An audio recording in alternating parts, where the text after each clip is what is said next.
It's time.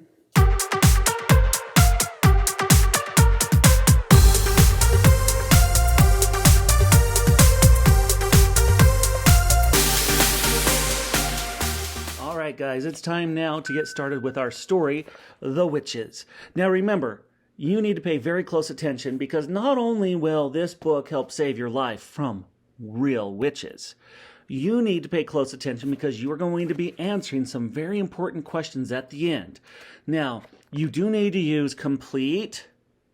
Let's try that again. Everybody, 1, 2, 3. You will be answering each and every question with complete sentences. Now, I ask you to restate the question. Why is that? Well, not only do I want you to know what you're answering, but I want to be able to read that answer to know what question you're answering. So, restate the question, and if you pay attention, you can copy and paste the question and change it into your answer, and then you're done. All right, let's get started. The Ancient Ones. The Grand High Witch stood on the very center of the platform, and those dangerous eyes of hers traveled slowly around the audience of witches who were sitting so meekly before her. "Oh, those over 70, put up your hands," she barked suddenly. 7 or 8 hands went up in the air.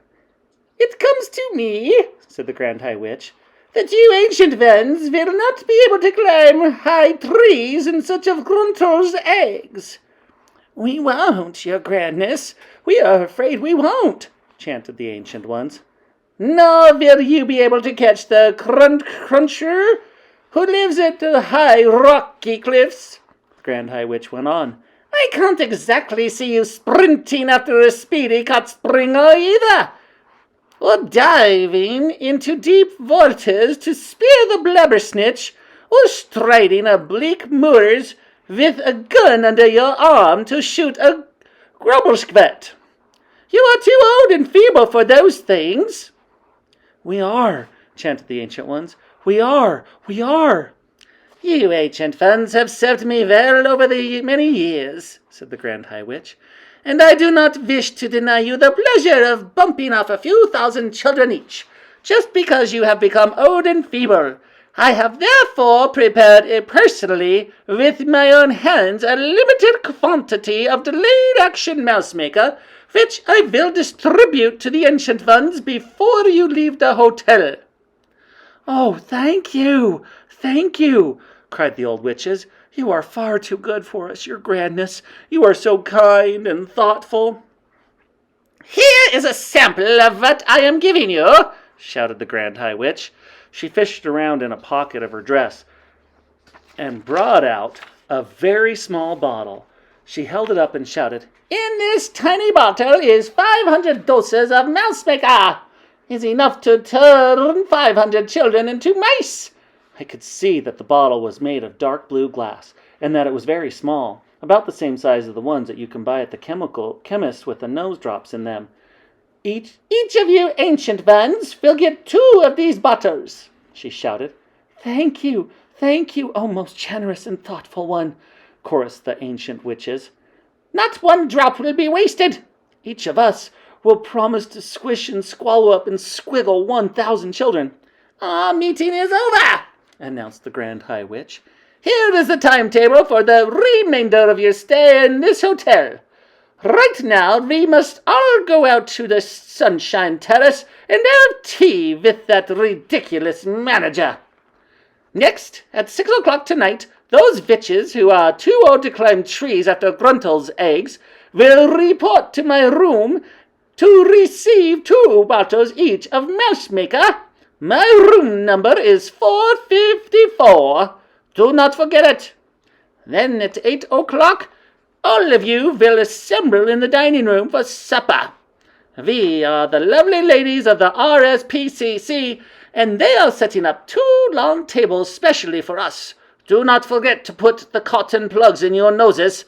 That dining room will be full of filthy little children, and without the nose plugs, the stink will be unbearable. Apart from that, remember to behave normally at all times. Is everything clear? Any questions?" "I have one question, your grandness," said a voice in the audience. "What happens if one of the chocolates we are giving up and our shops gets eaten by a grown-up." "That's just too bad for a grown-up," said the Grand High Witch. "This meeting is over," she shouted. "Out you go." The witches stood up and began gathering their things together. I was watching them through the crack and hoping to heaven they would hurry up and leave so that I might be safe at last. "Wait!" shrieked one of the witches in the back row. "Hold everything!" Her shrieking voice echoed through the ballroom like a trumpet. All the witches suddenly stopped and turned and looked towards the speaker. She was the one of the taller witches, and I could see her standing there with her head tilted back and her nose in the air, and she was sucking in great long breaths of air through those curvy, pink, seashelly nostrils of hers. "Wait!" she shouted. "What is it?" the others cried out. "Dogs' droppings!" she yelled. Just then I got a whiff of dogs' droppings. "Surely not," the others shouted. "There couldn't be." "Yes, yes," shouted the first witch. "There it is again. It's not strong, but it's there. I mean, it's here. It's definitely somewhere, not too far away."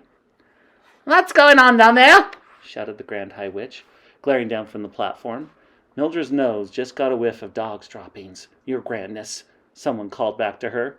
"What rubbish is this?" shouted the Grand High Witch. "She has dog's droppings on the brain. There are no children in this room." "Hang on," cried the witch, called Mildred. "Hang on, everybody. Don't move. I'm getting it again."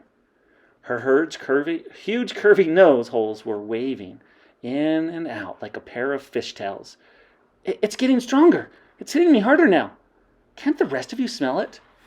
All the noses of the witches in the room went up in the air, and all the nostrils began to suck and sniff.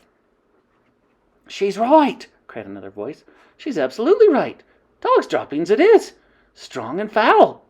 In a matter of seconds, the entire assembly of witches had taken up the dreaded cry of dog's droppings.